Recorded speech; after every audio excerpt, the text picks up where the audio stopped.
Union. I was a special election in April of last year, and the president hit on so many key points that made me feel like I'm up here for the right reasons. And I think partisanship is going to exist up here, but I appreciated him calling out and calling some balls and strikes, and where the Democrats did not want to stand up and applaud some of the heroes in the gallery, or whether it be no tax on tips, no tax on overtime, no tax on Social Security.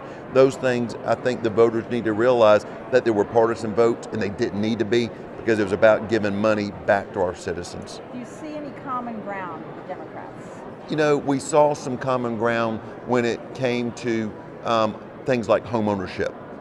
There are some issues, I think, that unite everybody. And so some of the initiatives, we've got an initiative that we're doing that takes 529 plans that allows that money to be used towards down payment assistance. So we're trying to move in that direction. And I do think there are a number of things that unite us. And there was several of them tonight. And the one that I hit home with me, because it's home ownership. I believe home ownership is the single greatest force for good.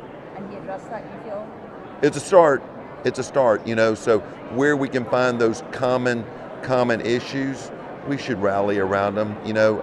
There's certain things that I'm sorry the Democrats are just not going to want to be on board that I think maybe are good policies, but the home ownership, I think it crosses all spectrums. I tell people when they get to own a home, things like they show up to work, it's the single biggest investment they make. They start caring about the community. They start caring about their neighborhood. They care about the schools their kids go to. So there's so many things that are empowering when somebody owns a home. So there's talk that he had to hit a home run for the midterms coming up here. I'm sorry? There was talk that he needed to hit a home run tonight to help with the midterms. How do you do? I call it a home run. What I saw there, there was a lot of time is the most fleeting thing we have. We can't get a single second of it back. And as he acknowledged some of the most incredible sacrifices from folks, and acknowledging 2 Medal of Honor winners, giving the testimony of what happened in Venezuela with the pilot of the Chinook. We had heard that, but we didn't ever hear it publicly. For the president to give that testimony, I started crying, because that guy's lucky to be alive.